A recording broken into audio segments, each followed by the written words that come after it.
History is often presented to us as a linear, understandable record. However, the most amazing secrets are often hidden in plain sight, captured in the art of past centuries. If we cast aside our usual skepticism and turn to the artistic heritage of the 18th century, especially the works of Italian masters, a picture of the world opens up before us that completely overturns our ideas about ancient civilizations. The works of that period serve not merely as museum decorations, but perhaps as the most vivid evidence of the existence of giants in the relatively recent past. It is important to understand the context of the era. In those times, before photography was invented, technologies for capturing reality were different, but no less developed. Italian artists of the 1700s were famous for their striving for absolute accuracy. Their paintings are not the product of wild fantasy, but a documentary chronicle, transferred to canvas with photographic detail. These masters conveyed reality exactly as it was, without distortion or allegory. It is precisely this fact that makes what is depicted on their canvases so intriguing and even frightening for the modern observer. Upon close examination of the cityscapes of that time, a striking detail is revealed. On busy squares and streets, people of completely different proportions coexist. This is not an optical illusion or a mistake in perspective. We see ordinary people, our ancestors, whose dimensions match ours, and walking right next to them are figures whose height significantly exceeds accepted norms. We are not talking about children and adults, but about fully formed people who differ from each other only in scale. This is a humanity where giants and people of ordinary height exist in a single space, side by side. The scenes in the paintings are devoid of drama or conflict, which speaks to the everyday nature of such a neighborhood. This is the ordinary life of an 18th century city. However, social stratification is also noticeable. The larger people are typically depicted in rich clothing, resembling the attire of the aristocracy and nobility. They occupy a confident position in society, while people of our usual height are dressed more modestly and often fulfill the role of service staff or simple townsfolk. This visual evidence suggests the conclusion that the giants of that time were not only distinguished by physical power, but also occupied a dominant position in the social hierarchy, serving as the elite of that world. It is unlikely that Italian realists, whose task was to immortalize the greatness of their cities, would massively introduce such strange, fantastic elements into their work if they had no relation to reality. Most likely, they simply painted what they saw every day from their windows. We are looking at our own past, where our species lived in the shadow of more powerful beings. And if we accept this fact as given, if we agree that the artists were not lying when they depicted people of different heights, then the next, even more intriguing question arises. What kind of world did they live in? After all, beings of such size required appropriate space. If you look at the architecture surrounding these characters, it seems too majestic and monumental for an ordinary person, as if this entire world of stone was designed and built not for us at all.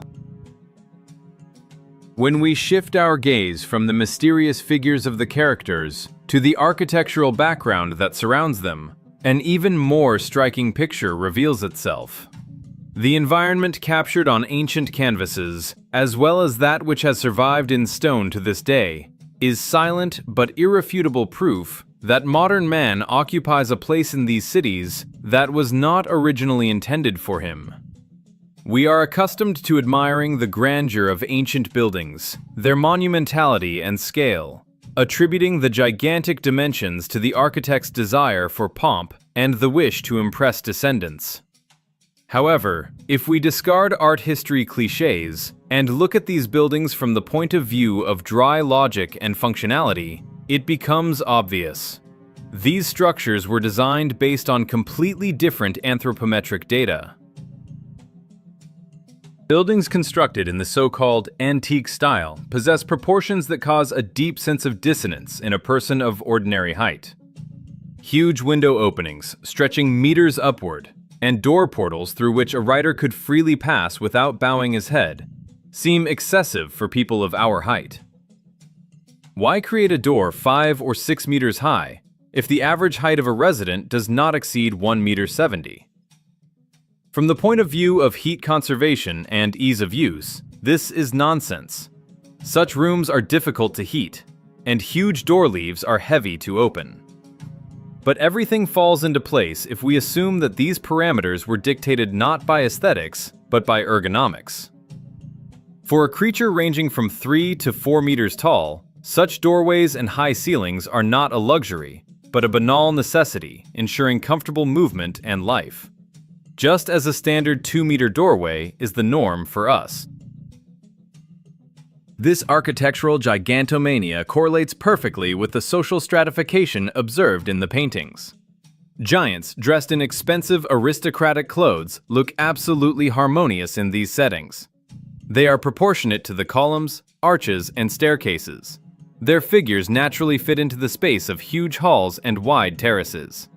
At the same time, people of our current height look like children or random passers-by wandering into someone else's palace against the background of these cyclopean structures. We see how little people huddle at the foot of giant plinths. Their way of life seems primitive against the background of the high-tech stone processing from which the cities are built.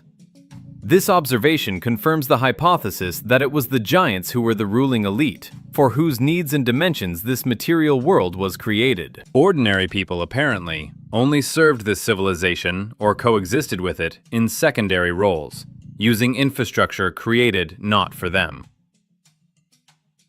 Even today, looking at the preserved architectural monuments, be it cathedrals with their heavenly vaults or administrative buildings of past centuries, we are forced to admit, we live in the ruins of a more advanced civilization.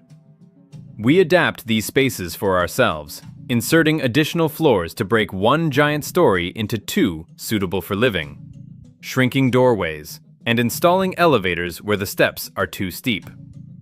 We behave like new tenants who have moved into a giant's house that is too big in the shoulders for us. Official history tries to convince us that our ancestors built all this with primitive tools for the sake of abstract greatness. But common sense suggests otherwise. These cities were built by giants and for giants.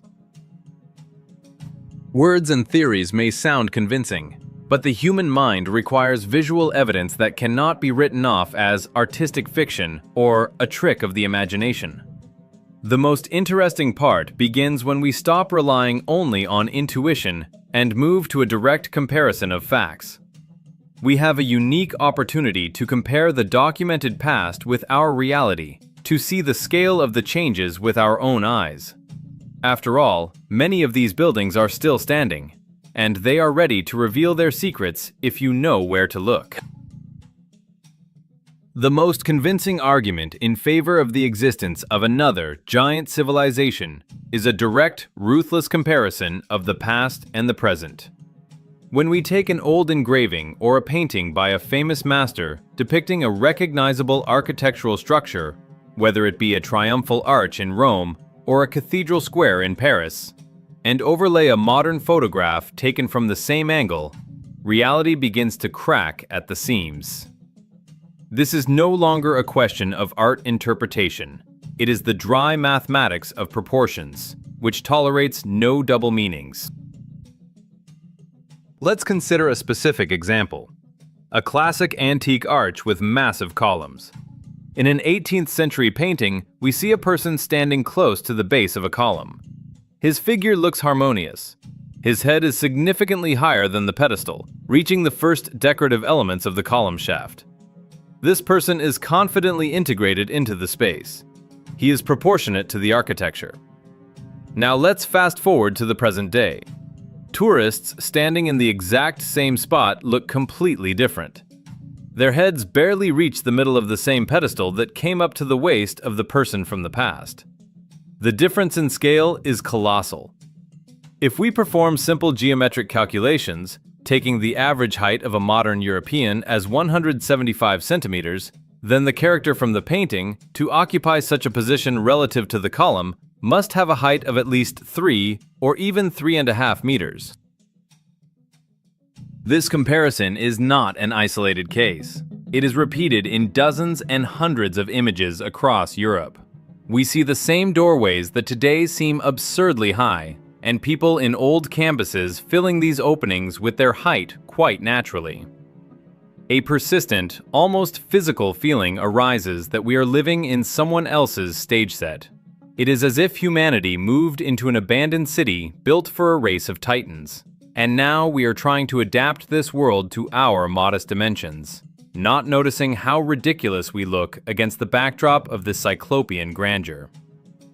We walk through streets that are too wide for us, enter doors whose handles would originally have been above our heads, and look out of windows whose sills are at our chest level.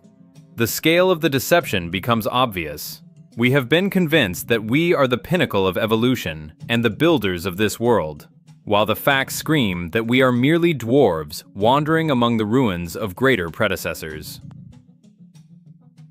Of course, any critical thinker will immediately ask a logical question, one often used by skeptics to destroy the giant theory.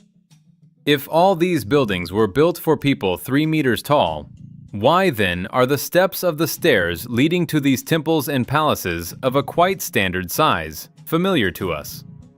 It would seem inconvenient for a giant to shuffle along tiny steps. However, this contradiction has a frightening and completely logical answer, which opens an even darker page of our history. First of all, we should not forget the possibility of coexistence. If we accept the hypothesis that giants were the ruling elite, and people of ordinary height made up the serving class, or simply lived nearby, then the architecture had to take into account the interests of both. But a different scenario, connected with global changes in the appearance of cities, seems more likely. We often ignore the traces of catastrophe that literally lie beneath our feet. Photographs of excavations from the early 20th century in Rome, Moscow, St. Petersburg, and other old cities demonstrate the same picture. The first floors of buildings are deeply submerged in the ground. Streets are buried under meters of dense clay and earth. This is the famous cultural layer, which official science explains as the accumulation of trash, but which looks more like the consequences of a massive mud flow or flood. In this context, small stairs receive a simple explanation. This is the result of later adaptation.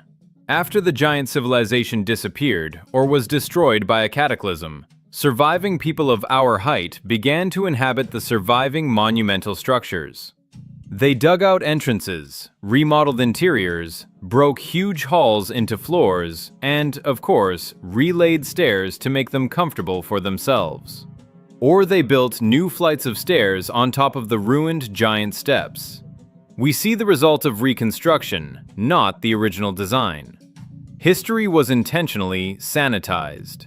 Those who came to power after the catastrophe rewrote the chronicles, removed mentions of giants from textbooks, turning them into myths and fairy tales. But they could not destroy millions of tons of stone. The buildings remained as silent witnesses, but their true purpose was distorted to please the new paradigm. We were told that we built these majestic structures with primitive chisels, and we believed it, despite the obvious absurdity of this claim.